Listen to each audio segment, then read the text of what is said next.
মহান আল্লাহ তাআলার কাছে রাতের আমল অনেক বেশি পছন্দনীয়। যে ব্যক্তি রাত জেগে তাহাজ্জুদ নামাজ পড়ে আল্লাহ তার প্রশংসা করেছেন। এছাড়া এমন একটি আমল রয়েছে যা পালন করলে আল্লাহ সারা রাত জেগে আমল করার সওয়াব দান করেন। বিস্তারিত জানাচ্ছেন সঙ্গীতা শাহ। রাত জেগে দোয়া, জিকির ও কোরআন তেলাওয়াত করা অনেক ফজিলতপূর্ণ। তবে একজন মানুষের জন্য সারা রাত জেগে আমল করা খুবই কঠিন।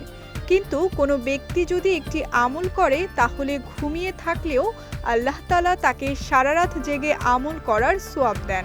সে আমলের ব্যাপারে রাসূল সাল্লাল্লাহু আলাইহি ওয়াসাল্লাম বলেছেন, যে ব্যক্তি এশার নামাজ জামাতের সঙ্গে আদায় করবে সে অর্ধেক রাত ইবাদত করার সওয়াব পাবে, আর যে ব্যক্তি এশা ও ফজর জামাতের সঙ্গে আদায় করবে সে পুরো রাত ইবাদত করার সওয়াব পাবে। এরকম বেশ কিছু আমলে আল্লাহ তাআলা একটার বিনিময়ে আরেকটার সওয়াব দিয়ে থাকেন। যেমন কেউ যদি ফজরের পরে ইশরাক নামাজ আদায় করে তাহলে প্রথম 2 রাকাতের জন্য ওমরাহ ও দ্বিতীয় 2 রাকাতের জন্য হজের সওয়াব পাওয়া যাবে।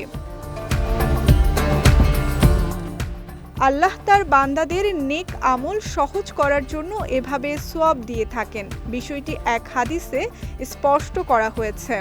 হযরত আবু দারদা রাদিয়াল্লাহু তাআলা আনহু বলেন, আমরা একবার রাসূল সাল্লাল্লাহু আলাইহি ওয়াসাল্লামকে বলি, হে আল্লাহর রাসূল, ধনী ব্যক্তিরা সওয়াবের ক্ষেত্রে আমাদের ছাড়িয়ে যাচ্ছে। তারা হজ করেন, আমরা হজ করি না। তারা সংগ্রাম যুদ্ধে শরীক হন, আমরা শরীক হতে পারি না। তখন রাসূল সাল্লাল্লাহু আলাইহি ওয়াসাল্লাম বলেন, আমি কি তোমাদের এমন আমলের কথা বলবো যেটা তোমরা করলে তারা যে আমল করে তার চেয়ে বেশি সওয়াব পাবে? সে আমল হলো প্রতি নামাজের পর তোমরা 34 বার আল্লাহু আকবার, 33 বার সুবহানাল্লাহ ও 33 আলহামদুলিল্লাহ পড়ো।